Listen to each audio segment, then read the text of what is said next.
Welcome here to TalkFCB and welcome back to the channel here today, guys. Right, I just want to give you another update here. I'm going to be out for the whole day, so I wanted to come here and talk to you about Jan Virgili. Now, this is somebody, of course, who at the very beginning of pre-season, there was real expectation about him. He was training with the first team. It was believed there that he was really impressing Hansi Flick.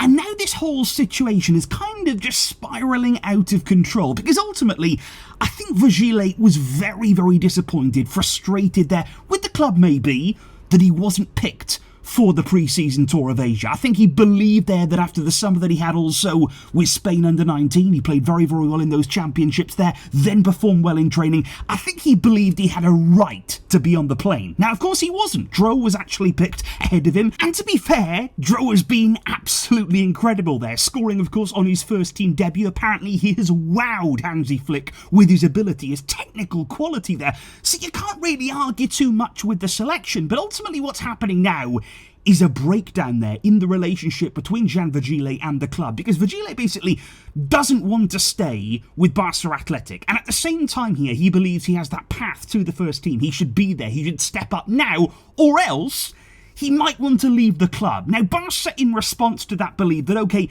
this is the way that it works at Barca. You're patient there, you work your way through the youth levels, that you come through the B team there, and ultimately then you make it to the first team. But I can kind of understand both sides on this one, given that now Barca Athletic are in the fourth tier of Spanish football. Now I understand that Barca want players to come through the system, they do want them to be patient, but at the end of the day, are people going to be growing and developing as much as we need them to for the first team, playing in the fourth tier of Spanish football now, after their recent relegation again last season?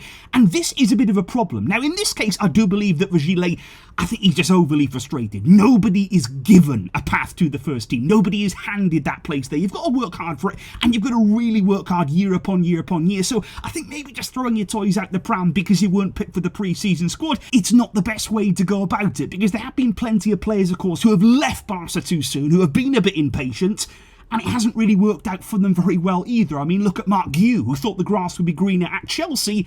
You know, the guy's barely playing football there. So sometimes rushing it is definitely not the best path. But like I say, I understand you can't play in the fourth tier. And what I'm just wondering now, because Barca again are talking with Mallorca, there's rumours here about a sale of Jan Virgili for only just a few million euros. Why are we just not considering loans? You know, I felt this way right throughout the summer here. There's other players, other youth players, very talented players who just left the club. What is wrong with just loaning players out there, giving them experience at a higher level, letting them play a bit more regularly, letting them play as part of first teams? Maybe not Barca's first team, but go and play elsewhere at the highest level. Instead, though, it just seems as though it's either stay in the B team, stay at Barca Athletic in the fourth tier, or we sell you. And I just think right now, with Barca Athletic's situation, until they can get themselves higher up the league, higher up the divisions, we need to be considering loans quite clearly. I just don't know why here we're so quick to sell players on. Talented players. Jan Virgili is a very talented player, but every player at Barca does need to have that patience, does need to have that belief that in the end they will make it, and ultimately that cannot be forced. But I'm just wondering, guys, what you make of this situation, because like I say, it was a player that we were all excited about, that we were all thinking we were going to see, and this has all just fallen apart very quickly, and now he could even leave the club permanently. So let me know your thoughts on the Jan Virgili situation. Barca will play their second pre-season friendly tomorrow afternoon. Thank you indeed, guys, for all of your great support, and I will catch you soon. But until next time, as always, Vesca El Barça.